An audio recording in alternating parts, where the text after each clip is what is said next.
A reading from the Holy Gospel according to John, chapter 6, verses 44 to 51. The passage is taken from the Message version of the Bible. Jesus said, "You're not in charge here. The Father who sent me is in charge. He draws people to me. That's the only way you'll ever come. Only then do I do my work, putting people together, setting them on their feet, ready for the end." This is what the prophets meant when they wrote, "And then they will all be personally taught by God."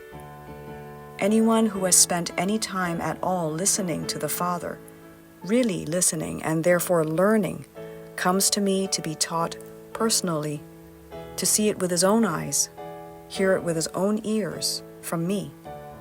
Since I have it firsthand from the Father, no one has seen the Father except the one who has his being alongside the Father, and you can see me. I'm telling you the most solemn and sober truth now. Whoever believes in me has real life, eternal life.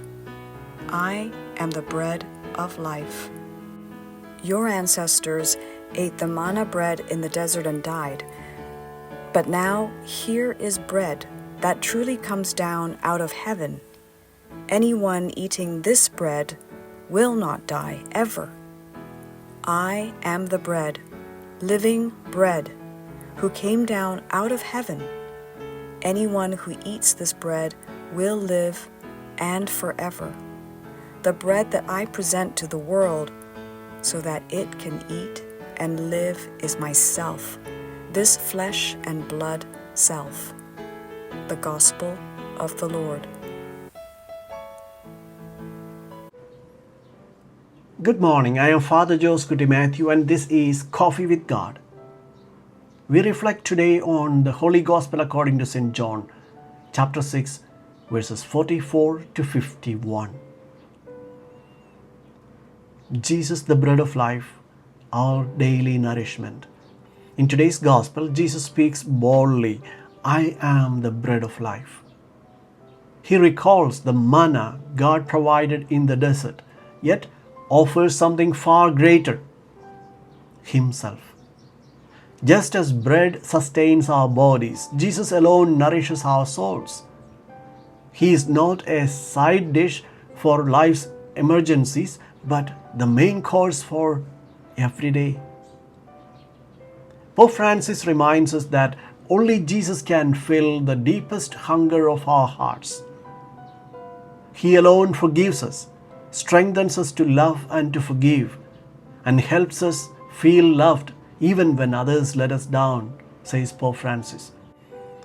When we try to handle life on our own and call on Jesus only in crisis, we treat Christ as optional.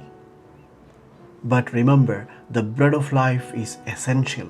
Sometimes we prefer a distant God who doesn't interfere, we think.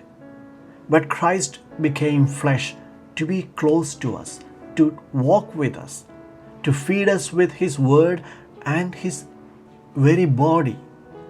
He wants us to be present not just in church, but at our dinner tables, in our daily struggles, and in our family life. Imagine if each day before we eat, we invite Jesus to join us.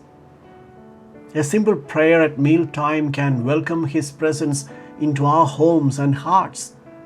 He becomes our strength, our peace, our joy.